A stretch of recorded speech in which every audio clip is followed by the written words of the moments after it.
So in South Africa, with our level of distrust around leadership, you have to sell it in the right way, because people first believe in the leader before they believe in the vision. So that's why you have to have a different approach in implementing lean. Today, I am very excited to welcome Royden Johnson to the show. Now, Royden is joining us from South Africa, which is pretty incredible. The power of the internet, we can just speak to anybody.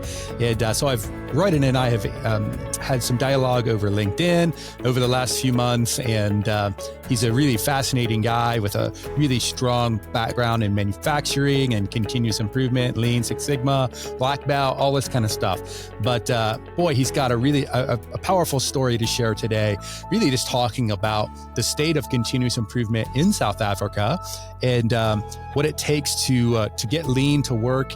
And we even talked about, 5S, which you're probably like, oh, that sounds exciting, 5S. But no, it's really about like why 5S, a concept like 5S is so particularly powerful for them, because as he'll explain, there may be some people who, have very different socioeconomic situations. And so using something like 5S as a uniter, it can be very powerful. He talks a lot about the importance of connection as it relates to the leadership needing to connect with the employees. And so I think there's so much that we can learn, even if we're not in South Africa, just anywhere in America or in the West, about how important it is for leaders to connect with their team members. So very, very, very good stuff. I think you're going to really enjoy this one. So show notes can be found over at gembapodcast.com. Look for episode 524. And also please scroll down on the app, whatever you're listening on, and hit up Royden on LinkedIn. Please connect with him. Send him a note of encouragement and thank him for coming onto the show. Give him some encouragement to keep going there in South Africa and to keep making things better, because he's really making a huge difference. He gave me in Gemba Academy a lot of credit, which we're very honored and humbled, but I want to reciprocate that right back, because, like I told him on the podcast, we can make all the videos in the world and podcasts in the world. But if someone doesn't listen to it on the other end or watch it on the other end and then do something with it, it doesn't really matter. And so, as grateful as I am and humbled as I am that we've been able to help, I want to, again, really lift Royden up and congratulate him on all that he and his colleagues have been able to accomplish. So anyhow, enough from me. Let's get to the show. Royden, welcome to the show. How are you? I'm okay on my side, and your side, Ron? I'm doing well. All right. So where are you calling in from today? I'm calling all the way from South Africa. South Africa. Yes. Wow. Okay. Yeah, that's pretty amazing. So, well, thank you. I know we've been conversing a little over LinkedIn, so it's good to finally hear your voice and get to connect with you on the podcast. So Royden, we like to begin all of our episodes with our guests sharing a quote. So do you have one? I definitely do. And it's one that I personally live by. As a manufacturing leader, we teach what we know, but we reproduce who we are.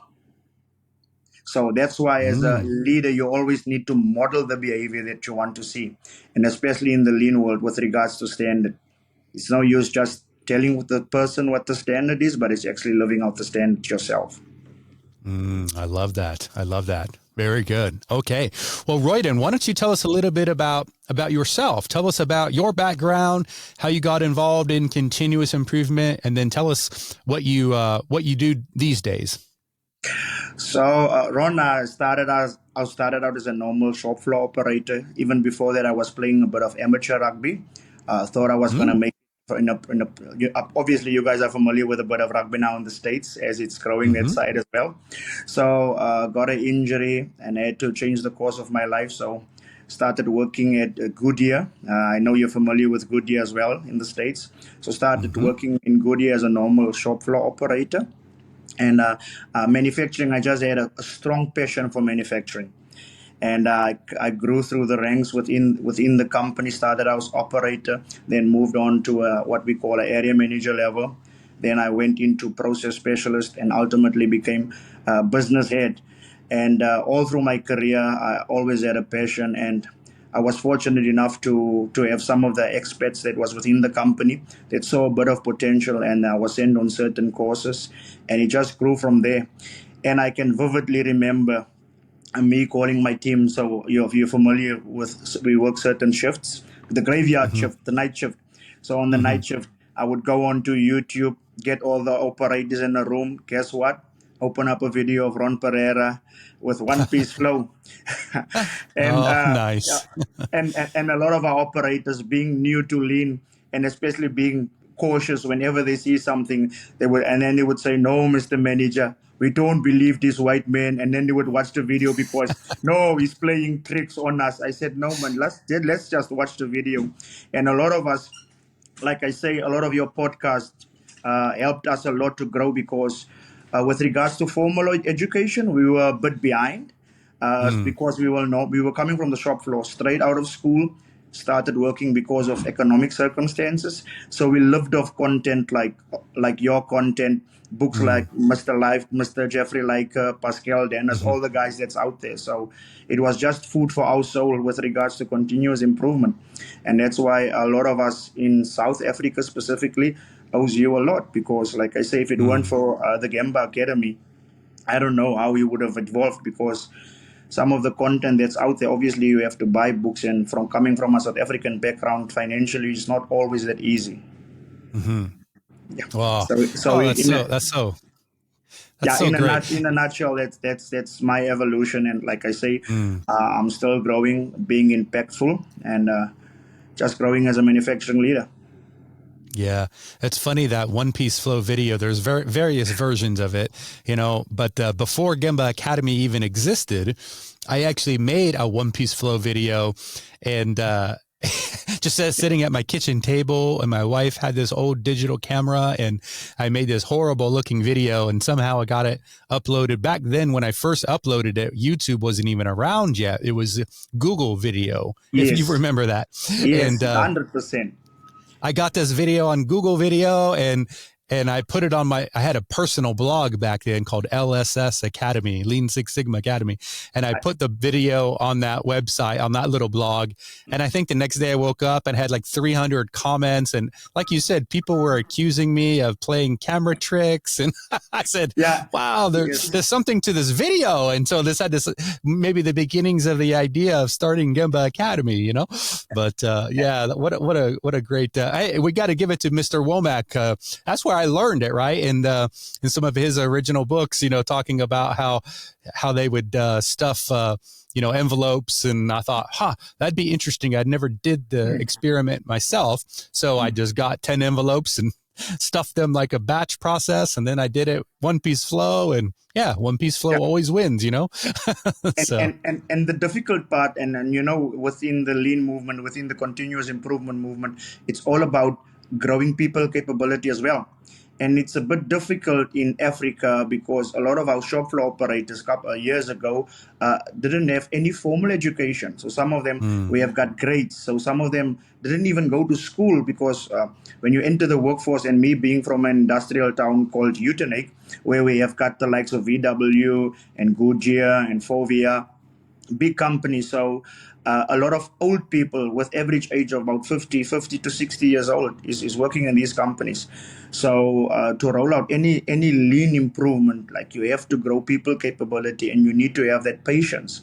And mm, what was nice is, like, you already with regards to the content was already out there, because like you would put it together. So it's just me opening up the video, and then learning and learning and learning.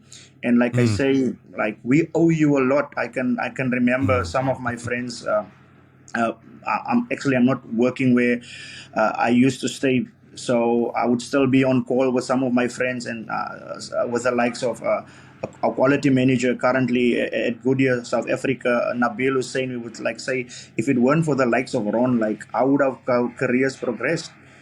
Because of mm. the content that was out there, and especially, like, the content was readily available. We can just get our operators in one room, and we watch the video, and then we would engage, and then they would go Yeah. onto the shop floor. And it was exciting for them to learn as well, because continuous improvement is not only about lean. It's about life as well. It's ever evolving. It's a philosophy. And Hmm. I know within the lean world nowadays, uh, there's a lot of contest between who's right and who's wrong. And there's a famous quote that I remind myself of: the moment you think you're becoming authentic, chances are you're quoting some dead philosopher. Mm. So the moment in lean that you think that you're the only one that know, chances are that that thing that you are doing was done before. And Yeah. years ago, like, we didn't have access to social media like we have nowadays. So you might think that what you have is authentic, but it's just like that. The platform is more open now. Yeah. Yeah. Hey, so Royden, tell me a little bit more about maybe the state of lean and continuous improvement in South Africa. I mean, you've talked a little bit about it, but where would you say you are as a country as far as penetration as Yeah. it relates to the idea of continuous improvement? Like I say, with the platforms that's available now, I think we've grown a lot. Like in the past, like, you didn't really have the content and some of the books that's out there. Like, for argument's sake, if you want to order the Toyota way, which is not locally available, you're going to have to spend some money. But with the platforms, I think that we've grown a lot. And especially if I use myself being in a middle management position, I was afforded the opportunity to travel the world. I've been to the States, I've been to other countries. So that cross pollination helped us. So eventually, when we come back, we can then impart. That's why I say, as a leader, you teach what you know, but then you reproduce who you are. It's all about living out the lean values, living Mm. out, especially if we enter into spaces like your 5S. So that's very important for us, because knowing South African history with regards to apartheid, our people didn't grow up in facilities that was good. So, for argument's sake, we would use one toilet, one tap where you can get water. So the person that's using the facility, they grow up with the attitude that someone is coming after me to clean. Mm. So they come with that culture into the workforce, and that's why, like I say, things like 5S and all the other lean methodologies. It was not only a philosophy, but we had to drive it to become a lifestyle. Because that uncle that's working within the manufacturing facility has to go home now and apply the very same principles that he was taught in the manufacturing facility. Apply that at home. Go Hmm. back, apply the very same philosophy that he was taught at work, like continuous improvement. And I like to call it consistent improvement. You need to Mm. consist. It's incremental steps. So that's why for us, we had to live it out for the people to grab onto it. And knowing our history, because any methodology you have to tailor make for the culture per se.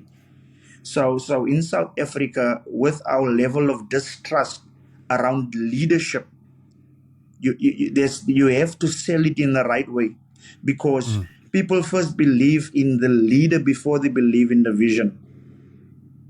So that's why you have to have a different approach in implementing lean. Mm. And especially in the African context, like I say, you will hear me put out a lot of slogans and slogans and catchphrases out there. So in Africa, you have to connect before you correct, Mm. because we are people that's very proudful in what we are doing. So the moment you come in and you want to correct around anything, immediately our people will then switch off. So as a leader now, Hmm. you have to build up a level of connection if you want to sell Hmm. any philosophy, sell any ideology. So, but I think we have grown a lot within the last couple of, say 10 years. And Hmm. that's why I was asking you earlier. I'm not quite sure if I'm the first guy from Africa that you've had on the podcast. Uh, if so, I know I'm definitely not going to be the last, because, like I say, it's time that we give you the reward that you deserve, because there's a lot Yeah. of us that you don't know. So you might think that you're only being impactful in the States, but you don't know there's a Royden that you're touching in South Africa. Mm. There's senior leadership that you're touching in Africa. So now is the time to use this platform so that you can even see your impact. And maybe your wife would then look and see that, starting off with that camera years ago, like, at least you have added value beyond your Yeah. borders. Yeah. No, we've been very blessed, to be able. I mean, that's the power of video and the internet, and we just, I don't know. A lot of times, I believe, we got lucky, really starting it at the right time, and then, but to your point, we were consistent and we kept trying to add value, and yeah, we've been really fortunate to be able to impact a lot of people around the world, and we don't take that for granted. I could tell you that. So this podcast also is a really nice way for us to talk about lean and talk to people like you. So anyway, but thank you, for all your efforts, because, hey, we can make the video, but if there's not somebody on the other end of the video Yeah. watching and then taking action, it doesn't really matter. Right. So, Yes. No, like I said, I totally agree. And like for the last, say, 15 years, like lean has been my life. Started out, I got my black belt certification. Eventually we evolved to Lean Six Sigma, like I say. And I was listening to a podcast of you the other day. Like, I don't get into the theatrics because lean is my life. So I'm not interested in who's right and who's wrong and what's the right way. It's all about continuously improving with what we are doing.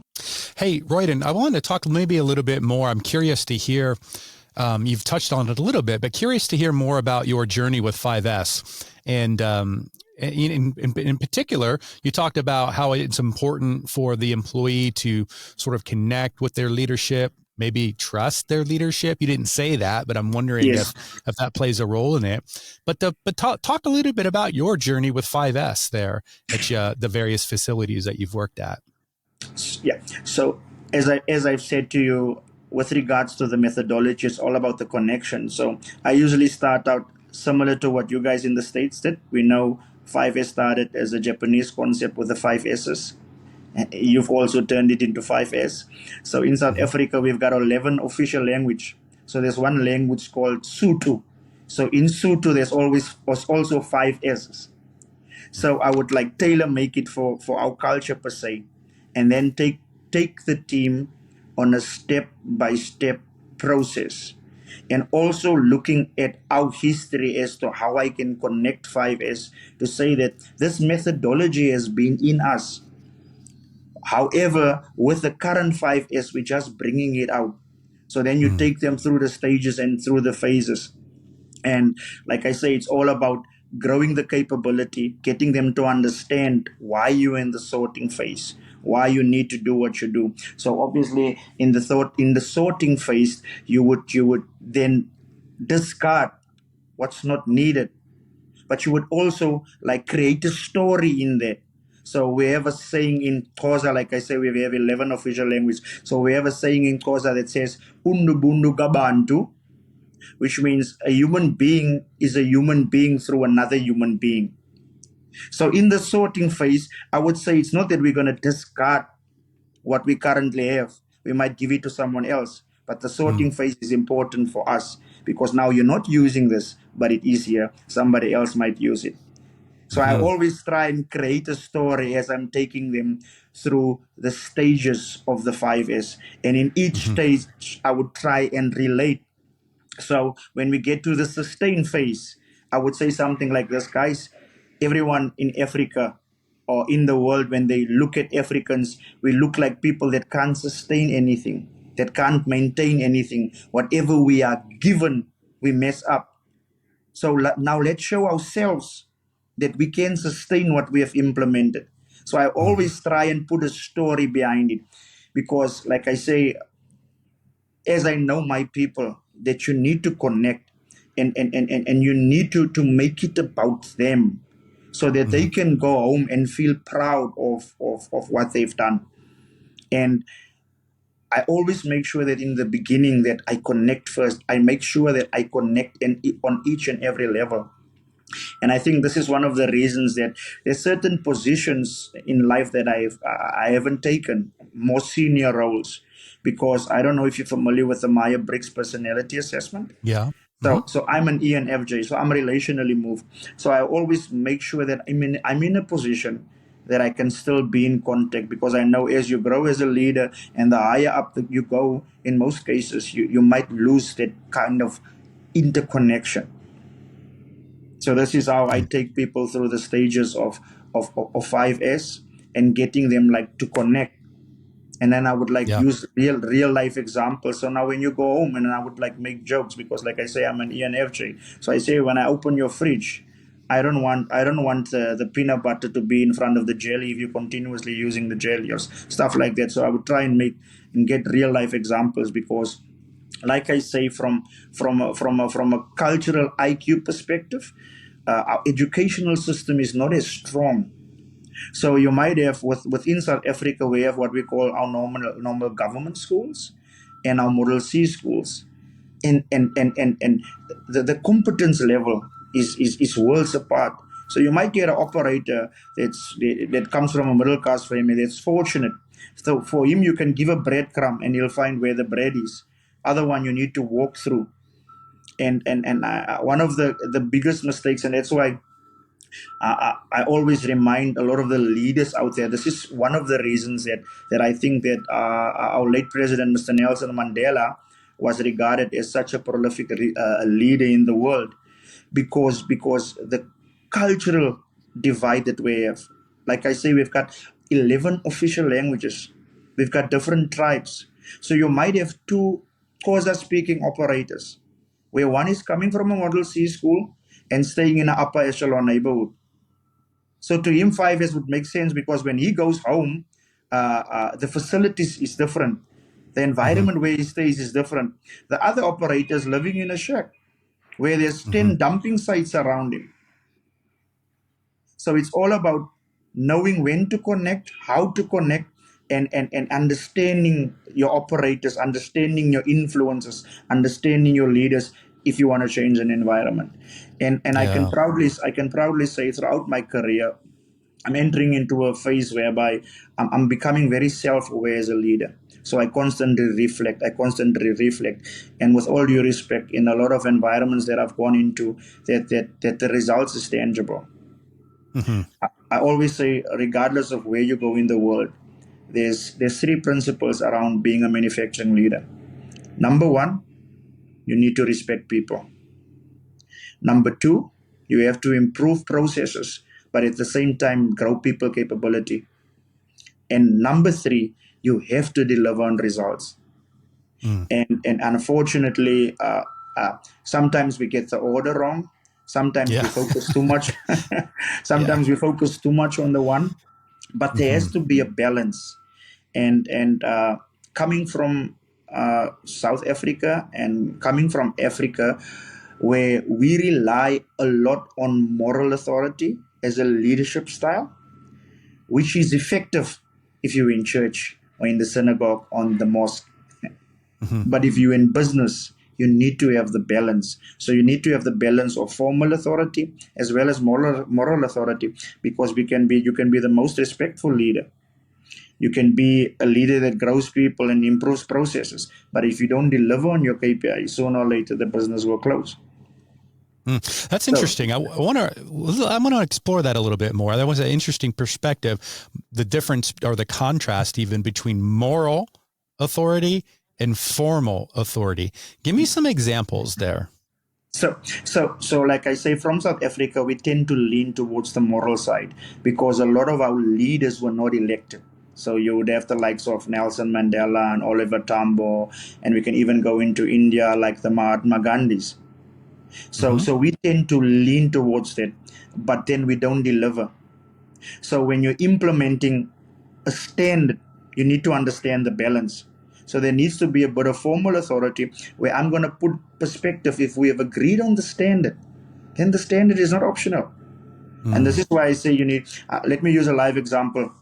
I was entering our facility about a couple of weeks back, and as I came in, there was a piece of paper that was lying on the ground.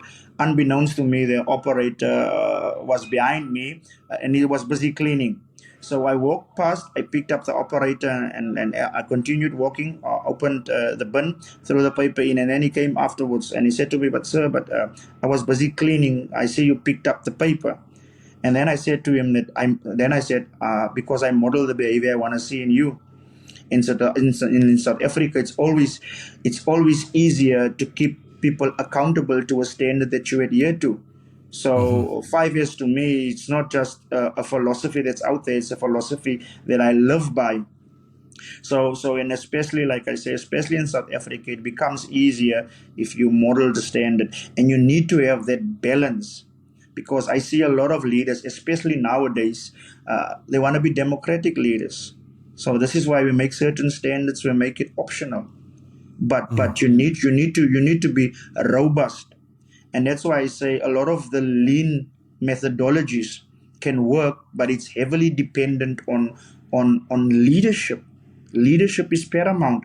I was talking to one friend of mine, and we were talking about cultures and kind of like having different opinions to one another, but it all boiled down to the same thing. He says that, like, you can go to Mexico and you can walk through the streets, and the streets would be dirty, dirty, dirty. And then you walk into a Mexican plant and you can eat off the floor. So it's all about leadership and what leaders are willing to tolerate. Like I say, the standard is the standard. And if you want to object to the standard, change the standard, but then that becomes the standard. Mm-hmm. And like I say, 5S was difficult in the beginning, especially in an African context, as I have alluded to.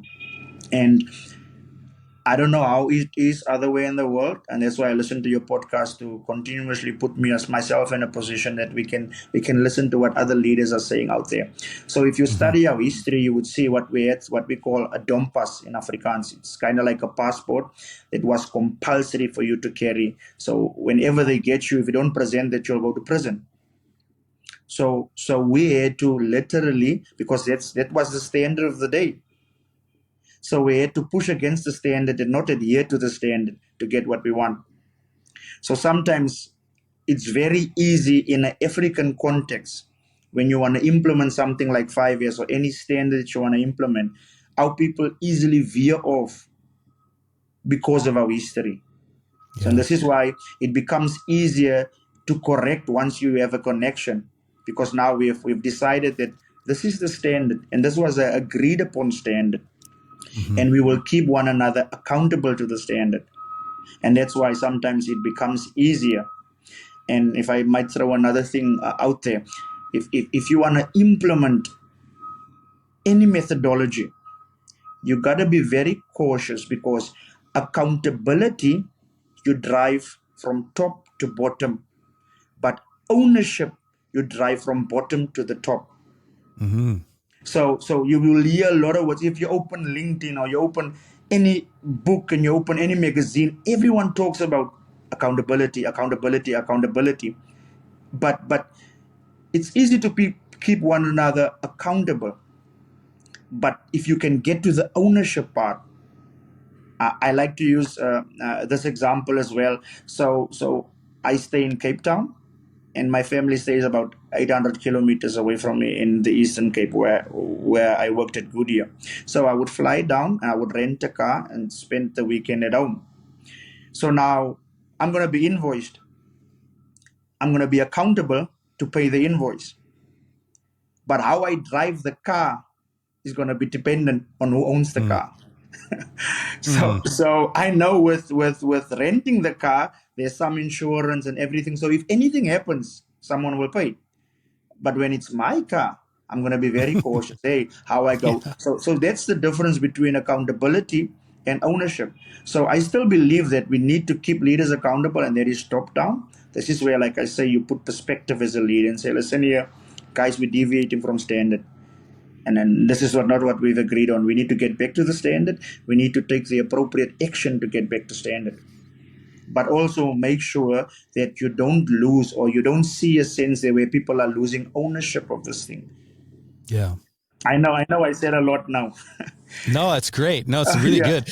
I, I guess maybe to wrap things up, I'm wondering if, perhaps there's someone listening to this right now, listening to this episode, maybe in South Africa or maybe some other part of the world where they're learning to implement lean, or they're just beginning to experiment with it, or just continuous improvement in general.